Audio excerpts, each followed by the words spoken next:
Hola a todos, buenas tardes. Mi nombre es Ana Carrillo y junto con mis compañeros Lucas Cardona y Jacobo Feldman les estaremos hablando del Laboratorio 3 para la materia de fenómenos de transporte macroscópicos, en donde les estaremos hablando de la transferencia de masa y cómo encontrar el coeficiente de KLA.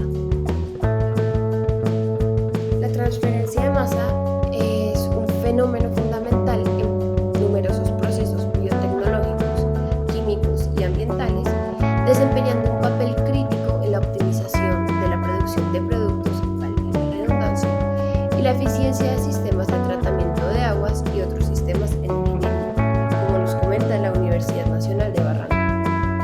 Uno de los escenarios más relevantes en los que se evidencia la transferencia de masa en la ingeniería y la ciencia en general es en los bioreactores, que son dispositivos diseñados para mantener un entorno biológicamente activo en el que se llevan a cabo procesos que se involucran el crecimiento y la actividad de microorganismos, como es mencionado en un documento acerca de la transferencia de masa en bioreactores que fue hecho por estudiantes de la Universidad del Valle del Maipo. En este laboratorio estaremos viendo el funcionamiento de la transferencia de masa por convección, en donde el movimiento del fluido entrará en juego definiendo a raíz de qué tan vigorosa es la convección, si tendrá un papel más notorio. Este tipo de transferencia normalmente se da por convección natural o forzada. El primero, o la convección natural, se da por un gradiente de concentración o temperatura el cual genera un movimiento del fluido. El segundo, o convección forzada, se da a raíz de un agente externo el cual hace que se genere un movimiento de dicho fluido. A raíz de esto nos podremos dar cuenta de que estaremos trabajando con convección forzada. Toda esta información la saqué de un documento de Estudomo, del cual no conseguí el nombre, pero que sin embargo la referencia estará en la descripción del video. El objetivo principal de la práctica es calcular y evaluar el coeficiente volumétrico de transferencia de masa, KLA, en un bioreactor. Esto permitirá comprender cómo la tasa de agitación y la tasa de aireación afectan la eficiencia de la transferencia, en este caso, del oxígeno en un medio líquido. La determinación del KLA como tal es esencial para optimizar las condiciones de operación en los bioreactores y mejorar la producción de los productos biotecnológicos. Otro objetivo clave es establecer una correlación experimental entre el KLA y las variables operativas que tenemos, que en este caso es la agitación y la aireación. Al recopilar los datos a lo largo de un rango de condiciones, que es la velocidad de agitación a 50, 500 y 1000 revoluciones por minuto y las tasas de aireación de 1, 3 y 5 litros por minuto, se buscará identificar patrones y relaciones entre estas variables.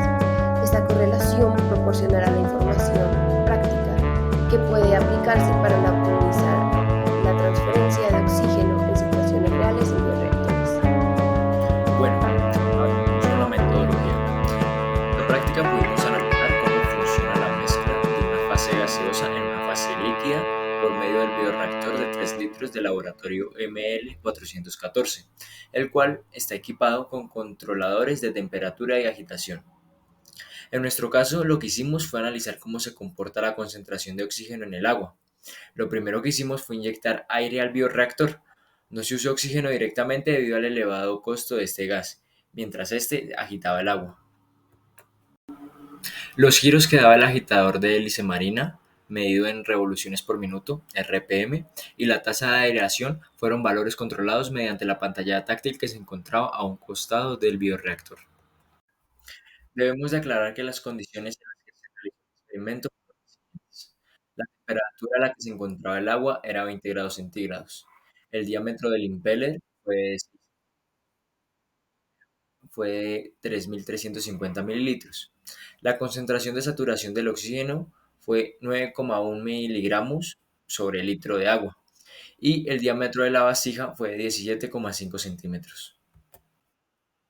Hicimos 9 réplicas del experimento variando la velocidad con la que se agitaba el agua y la tasa que vamos al bioreactor.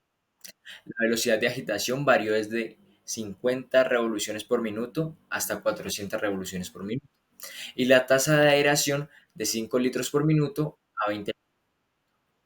Luego de cada réplica debíamos usar nitrógeno para así disminuir la concentración de O2 en el agua, para así poder hacer la siguiente réplica. En cada una de estas analizamos el tiempo que se demoraba el agua en alcanzar una concentración de oxígeno cercana al 100% de la capacidad que el agua es capaz de retener. Esta tabla de acá es un ejemplo de lo que hicimos para encontrar los valores de KLA, que fue una regresión lineal de la velocidad de agitación con la tasa de agitación.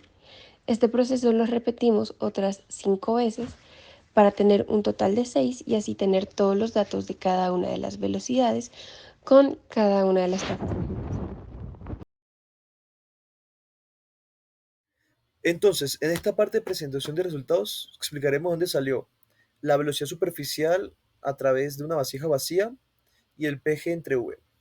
Primero, la velocidad superficial dentro de una vasija vacía es bastante sencillo.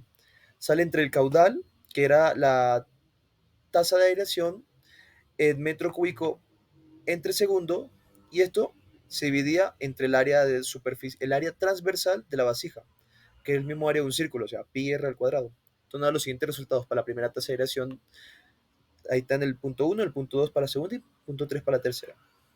Ahora bien, ya con el PG entre V te sale de una manera un poquito más complicada.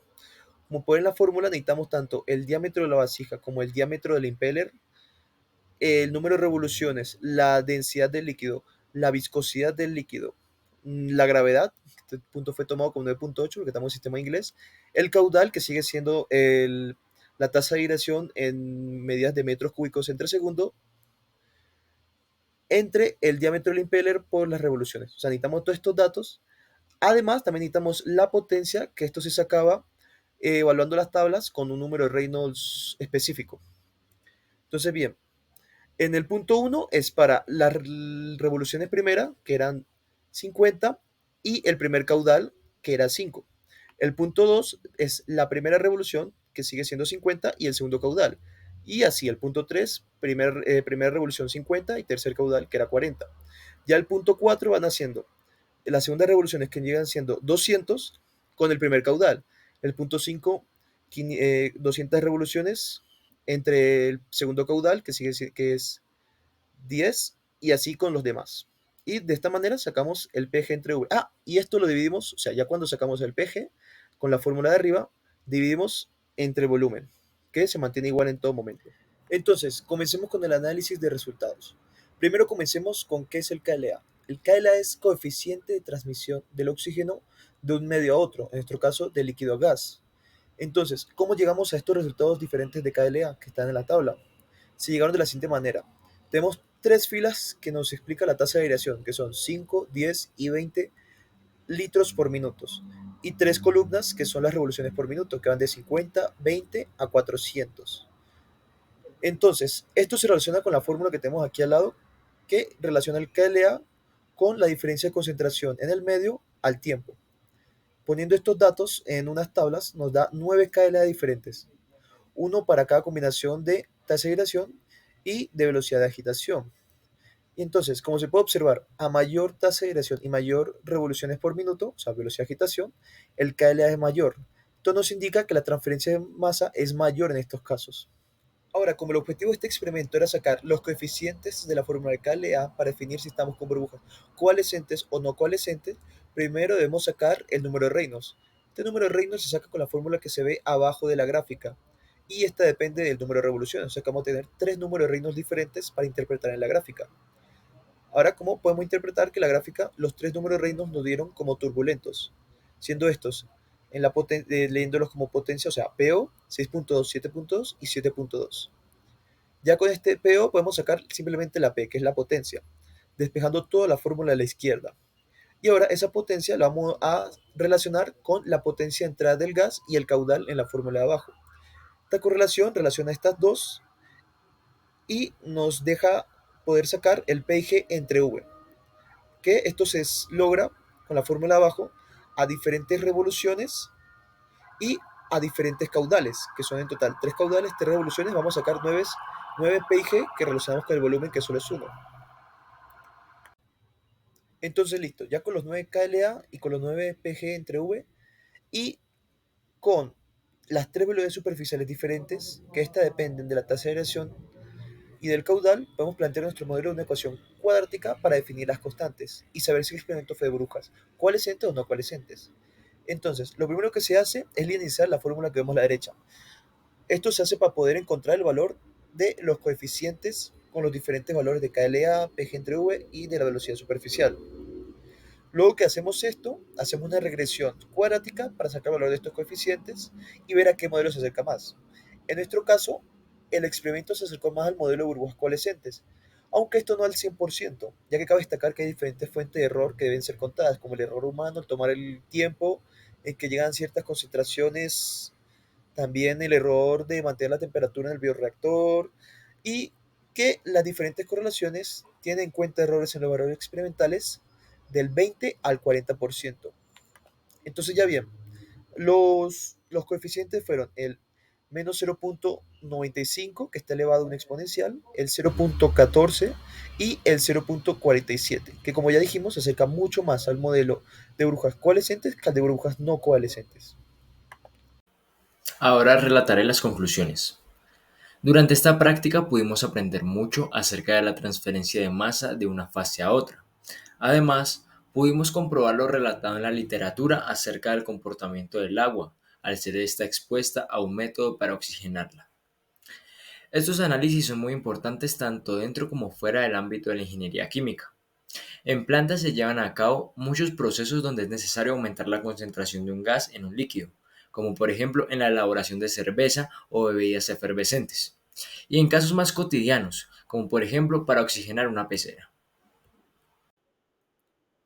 La conclusión que pudimos obtener de los cálculos es que las burbujas presentan un comportamiento sobre todo coalescente.